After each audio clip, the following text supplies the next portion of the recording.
En parte por esos conflictos es que es tan frecuente que a la edad más o menos de 3-4 años aparezcan los miedos de los niños. ¿Se acuerdan que aparecen las pesadillas, que le agarran a coger miedo a un perro o a las gallinas? ¿Sí?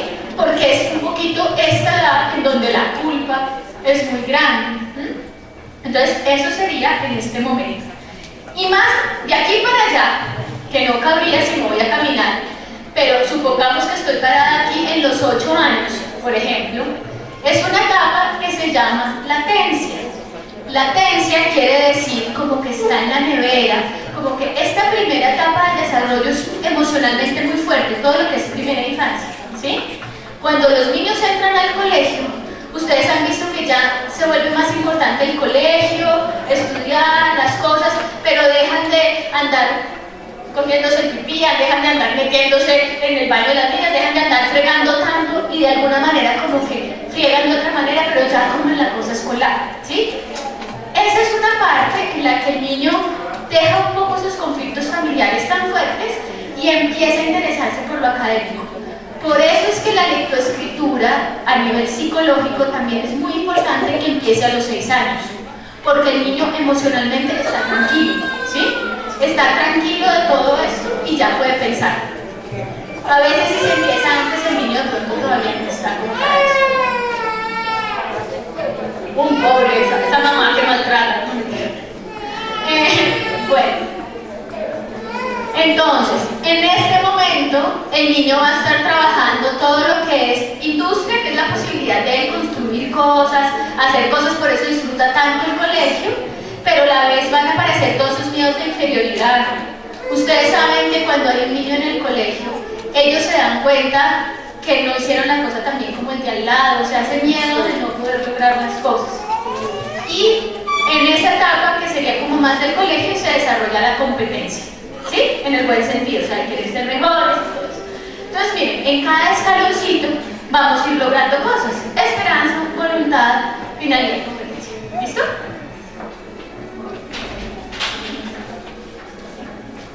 Entonces, si vamos a los cimientos del desarrollo psicoafectivo, ¿qué sería?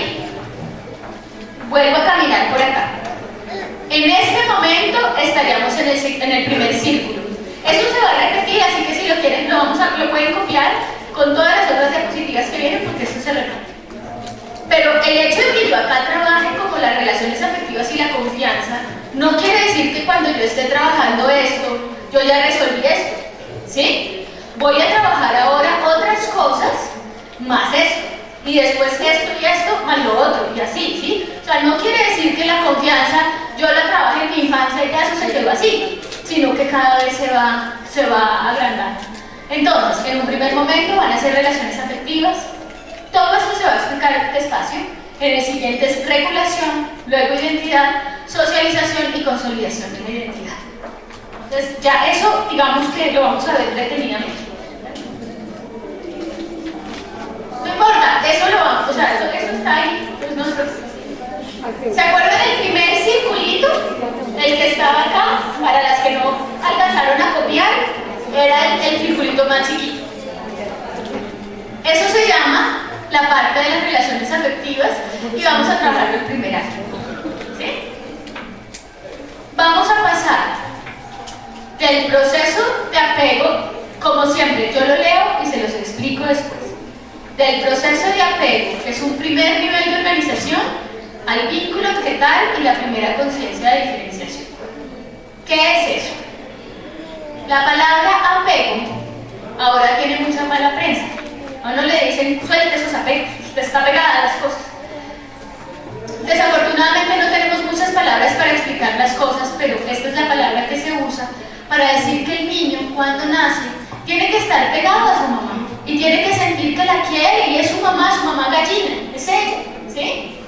Y es gracias a que ella tiene, a que él tiene una mamá que existe y ahí sí que ahí es mamá, eso es antes incluso que les llegue a ustedes, ¿sí? O sea, esos primeros mesecitos, que el niño puede empezar, el bebecito puede empezar a sentir, ah, yo existo, ¿sí?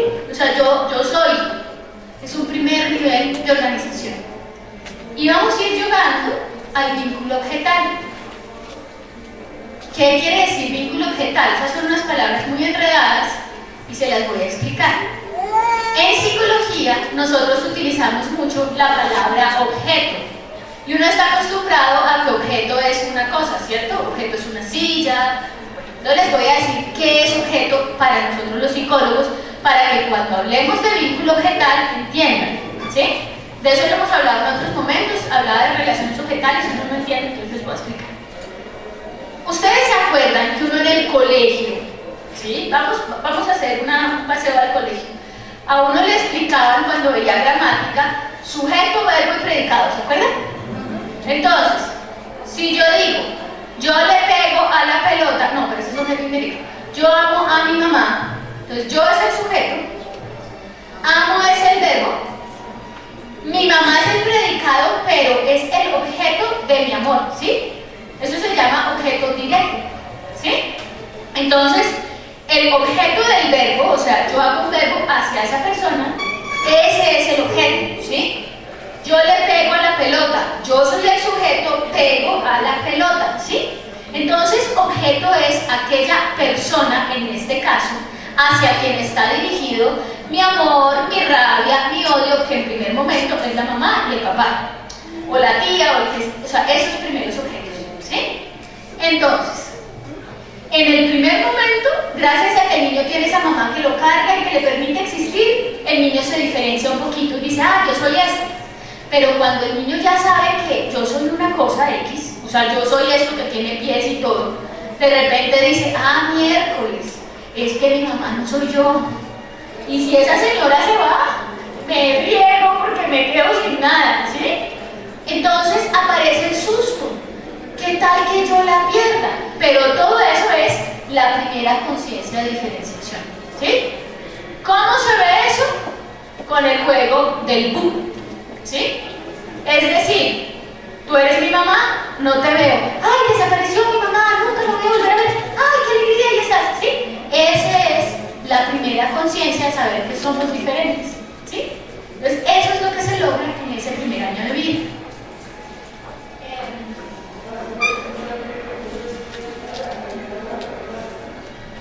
Entonces, vamos a encontrar un niño que al principio solamente llora y succiona, y ya se quedó dormido, a un niño que mira, que sonríe, que es como otro chiquito. El conflicto que estamos trabajando, confianza versus desconfianza. ¿Recuerdan que eso lo hablamos? ¿Cómo se ve? Cuando hay mucho conflicto, encontramos un niño en exceso demandante, que solamente quiere estar con la mamá, o un niño en exceso dependiente. Las angustias que aparecen en este momento pueden ser, en un primer momento, cuando el bebé está recién nacido, es como el primer momento en que el bebé experimenta angustia. Es la angustia primera. ¿Por qué? El niño en el vientre de la mamá, en principio, no tiene angustias, ¿sí? Eso está un poco, pues hay ciertas cosas que se transmiten, digamos, por hormonas, pero en principio el niño no tiene tantas angustias.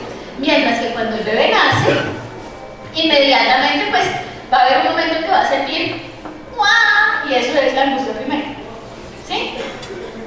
Más adelante va a aparecer, al final ustedes saben, el niño de 1 año ya tiene angustia del extraño, ya aparece alguien que no conoce y ya le da miedo, y aparece la ansiedad de separación, porque es el temor de perder a la mamá, o al objeto, es decir, a su objeto, a sus personas conocidas. ¿Cuáles son los recursos que tiene el niño? El niño puede jugar a pérdida y recuperación, lo que les decía. Por un lado es el juego del bu y por otro lado esto tan chévere que es cuando uno está con el niño en el comedorcito y entonces arrancan y tiran una cuchara y entonces uno les recoge la cuchara y llegan y pero otra vez a la 500 vez uno ya no me moleste, sí, pero eso son juegos en los que ellos están viendo que las cosas se van y vuelven. Juegos de separación y encuentro. Aparece también la maduración, va permitiendo que al final del primer año el niño ya tenga los primeros comienzos del lenguaje y eso lo va a ayudar mucho. Y va a aparecer en este año y sobre todo después, pero pues hablemoslo de una vez, algo que lo han llamado objeto transicional. Eso suena rarísimo, pero van a ver que ustedes que es más conocido. Se suele ver, yo lo suelo ver más en los niños que ya caminan 1 año y medio, 2 años, 3 años, 4 años. ¿Qué es el objeto transicional? Es esa cosa, ese juguete que los niños como que cargan en momentos de angustia. Entonces, la niña que carga la cobija y que por ejemplo se llama la tata, porque además tienen unos nombres, ¿no? Y entonces, como que cuando para dormir se necesitan la tata, después juegan, pero necesitan eso, o necesitan el pato, o necesitan algún muñeco especial que sea como ese vínculo de afecto importante. Entonces ya no solo la mamá, sino de pronto ese osito o ese objeto. No todos los niños lo hacen visible, pero muchos sí les pasa. Entonces eso suele pasar como en este primer momento. Antes de... Hay algo que, otro de los logros que aquí no está escrito, es la mirada y la sonrisa. Es muy importante cuando un niño, eso es sutil, pero eso ustedes lo saben. Es muy importante cuando un niño mira a su madre a los 3 meses y se ríe, ¿sí? Porque es el primer momento en que la mamá sabe, ya me conoce, ¿sí? Es como que dice, tanto que he estado contigo y por fin sabes que yo estoy aquí, ¿sí? Es una sensación mágica que solamente cuando uno está con un niño y el niño le sonríe a uno no sabe qué es eso, ¿sí? Y ese es uno de los instrumentos que hace que el adulto pueda estar con ese niño y genere un vínculo. Entonces, eso también es parte del desarrollo que el niño tiene, que ayuda a que los adultos estén ahí. Bueno, miren, aquí está. Entonces, los objetos transicionales son experiencias creadoras que tiene el infante y que serán fundamentales para sobrellevar la ansiedad de separación, es decir, el temor a perder el objeto.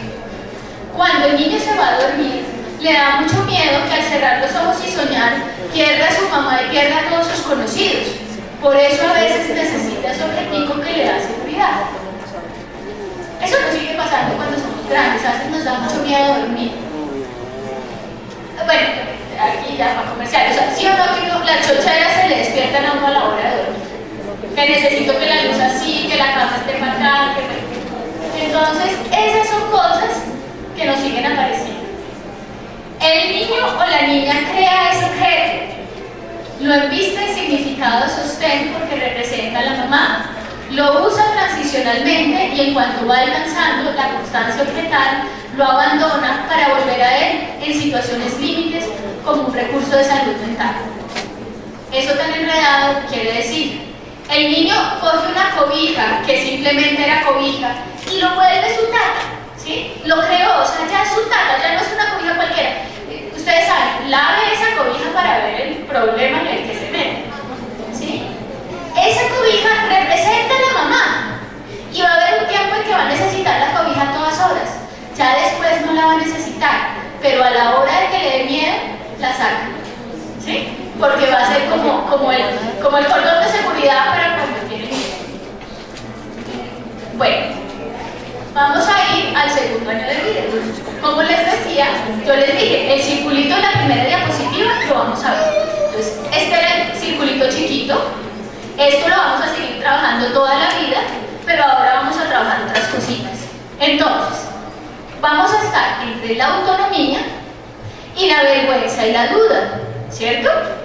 Entonces, los cuidadores óptimos fomentan la independencia, pero también establecen límites y exigen responsabilidad. Entonces, inevitablemente, los niños vivenciarán múltiples frustraciones en ejercicio de su voluntad. Entonces, el niño empieza a caminar, a gatear y está feliz porque explora, bueno, ya a caminar porque ya estamos 1 año, está feliz porque explora, pero ya le empiezan a decir, no, cuidado ahí, no, eso no lo tocas. Entonces, no lo tocas. No, ¿sí?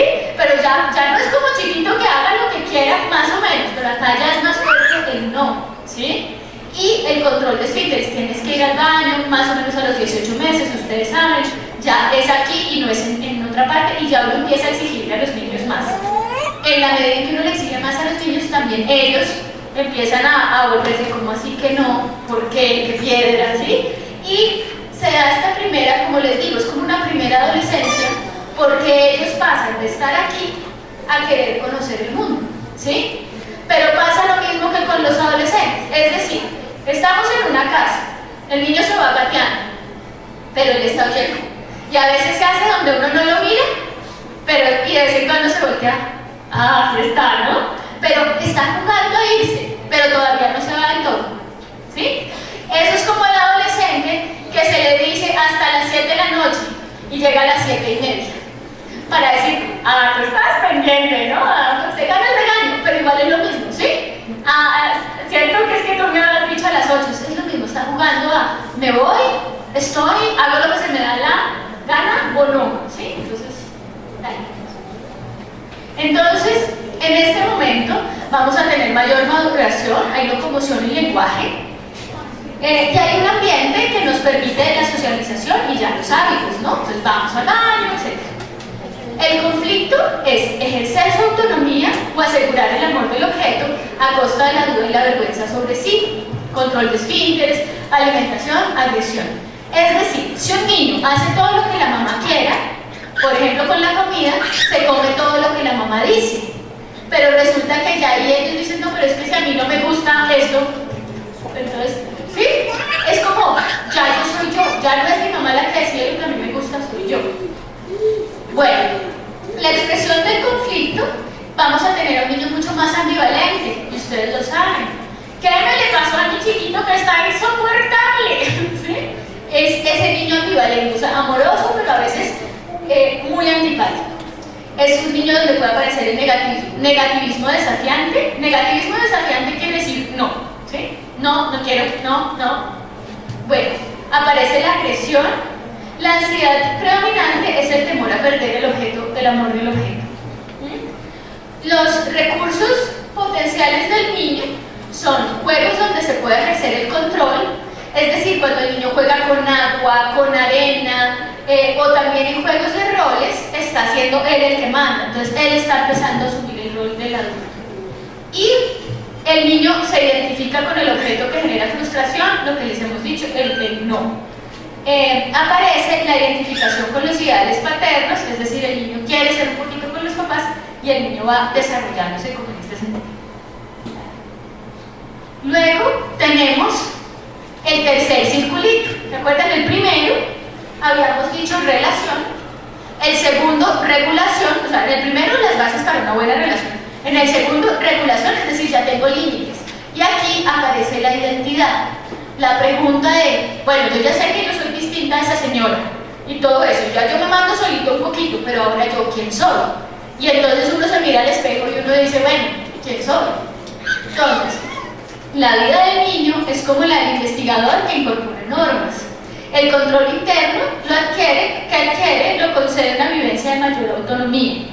El lenguaje y el razonamiento se afianzan para que el niño tenga cada vez mayor control interno y externo de las situaciones. Entonces, integración y diferenciación aparece, si se logra, pues aparece la preocupación por el otro. Entonces, el niño está entre tomar la iniciativa o sentirse culpable, el conflicto que aparece entre tres, lo que les hablé aquí, ¿sí? Con el papá, con la mamá, con no sé qué, con mi identidad. Aparece un niño ambivalente y culposo, las rivalidades y alianzas. Entonces yo me alío con mi papá y miro feo a mi mamá, pero a todos nos ha pasado, por más de que uno sea niño o niña, que a veces, digamos, a veces la niña está súper encarretada con el papá, pero a veces es con la mamá, ¿sí? Eso no es que nos haga más homosexuales o no, pues digo, como a veces así arrancan los chismes, pero sino que todos pasamos un poquito, a veces por estar más cerca al papá y a veces más cerca a la mamá. Lo que pasa es que en las niñas predomina como ese enamoramiento con el papá y la rivalidad con la mamá, y en los niños predomina lo contrario.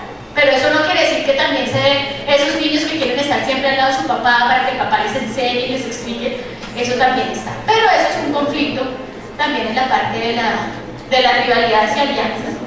Aparecen, en ese momento ya pueden aparecer síntomas.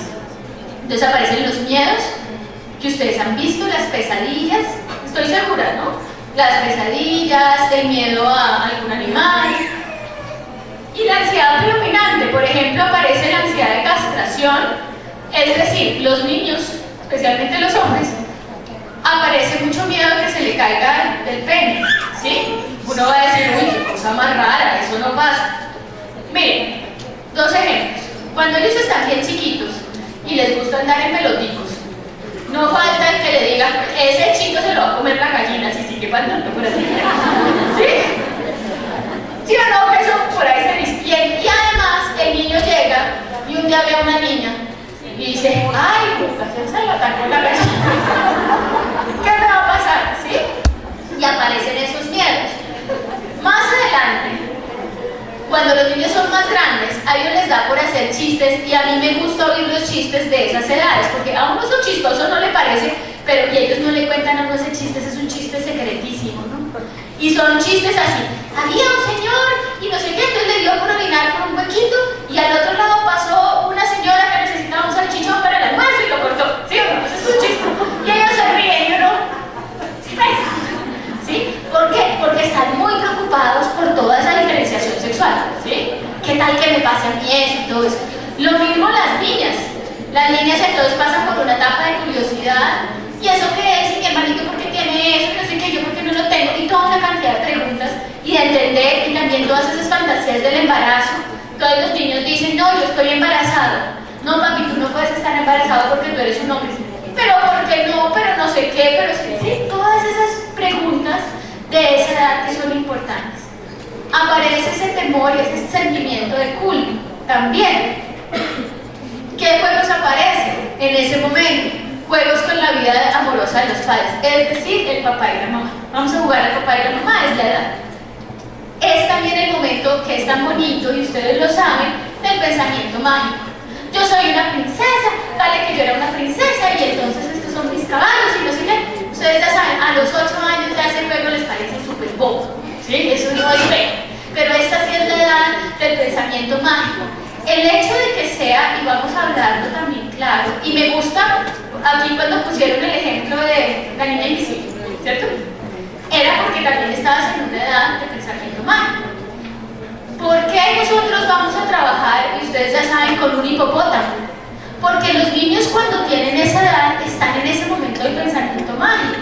Entonces para ellos pisotón no es un tipo en un libro, sino que para ellos pisotón como que existe en algún lugar y podría salir al parque de recreo y encontrárselo, no sé qué, y ellos se vuelven pisotón y salen. Entonces eso es muy importante en esa edad, digamos, para la parte del pensamiento mágico. Es un momento en la que la relación con pares, es decir, con los compañeritos, se amplía. Y aparece todo lo que es la identificación sexual y un niño con la capacidad de reparación. Voy a ponerles un ejemplo. Hace poco me llegó una mamá que estaba preocupada por algo que suele pasar. Tenía una niña de 3 años que hacía unas pataletas terribles. Eso a ustedes nunca les ha pasado, estoy segura. Nunca les han preguntado por eso. Entonces en las pantaletas ella le pegaba a la mamá y era especialmente agresiva con la mamá.